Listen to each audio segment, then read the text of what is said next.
வாழ்த்துக்கள் நண்பர்களே. இது நந்தவனம். நான் உங்கள் அமீர். இந்த காணொலியின் மூலமாக உங்கள் அனைவரும் சந்திப்பதில் மகிழ்ச்சி.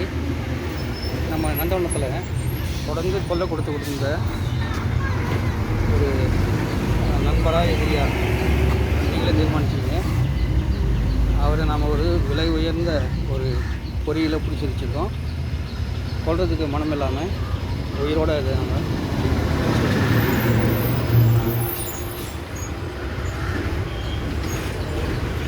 பாருங்கள். சரியான ஒரு பெருசாலி செடிகளை கட் பண்ணிடும். தொடர்ந்து நோண்டி விட்டுருவோம். அவங்க என்ன கஷ்டப்பட்டு நட்டாலும் செடிகளை நம்ம பராமரித்தா பாதுகாத்தாலும் தொடர்ந்து இது தொல்லை கொடுத்துட்டே இருந்தது. கடைசியாக இதை நாம் பிடிச்சிட்டோம். பிடிச்சிட்டு பாதுகாப்பாக எடுத்து ரொம்ப தலைவாக எடுத்துருக்கோம். இதுதான் நோக்கம். இது நோக்கம். இந்த எலிப்பொறி 1000 ரூபாய், 1400 ரூபாய். இது வர வச்சு 2 நாள் தான் ஆகுது. ரெண்டாவது நாள்லேயே முதல் நாளில் ஒன்றும் சிக்கலை இருக்குது. தேங்காய் தான் வச்சேன். நம்ம கட்டையில் யூஸ் பண்ணுறோம் இல்லையா, அதே மாதிரி தான். நான் பெரிய அளவு, இது பெரிய சைஸு. இதுக்கு பயந்து போய் பாருங்கள் நான் என்னென்ன செய்து வச்சுருக்கிறேன்.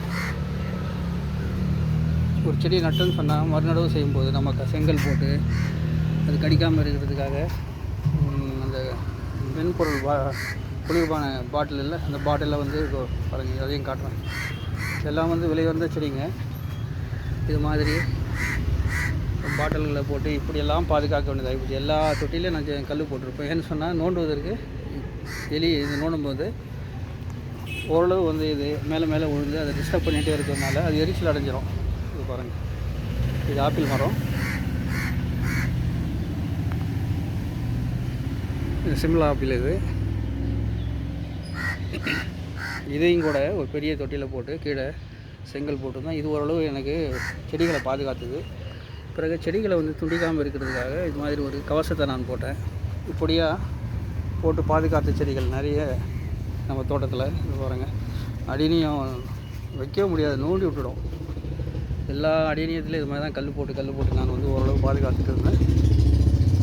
பல நாள் திருட ஒரு நாள் சிக்குவான்னு சொல்லுவ மாதிரி இந்த பொறியில் அது சிக்கிச்சு.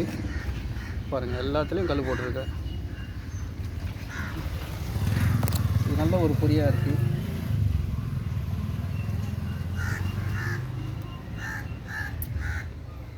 பாருங்கள்,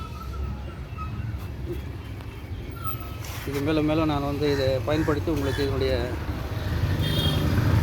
பயன்பாடு பற்றி சொல்கிறேன். தாராளமாக இதை பெரியசாலிகளை பிடிக்கிறதுக்கு ரொம்ப எளிமையான முறையில் தேங்காய் தான் வச்சேன். நான் பிடிச்சிட்டேன். இதை எடுத்துன்னு போய் எங்கேயாவது கடலோரத்தில் ரொம்ப தொலைவில் எடுத்துன்னு போய் விட்டுடணும். இதுதான் நோக்கம். கொல்லாமல் எலிகளை பிடிக்கணும்.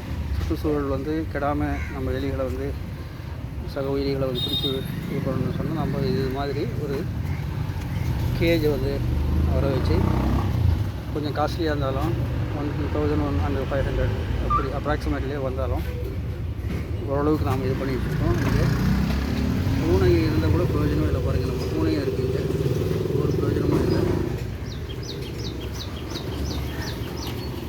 நல்லது நண்பர்களே. இறைவன் நாடினா இன்னொரு காணொலியில் நம்ம சந்திப்போம். நன்றி.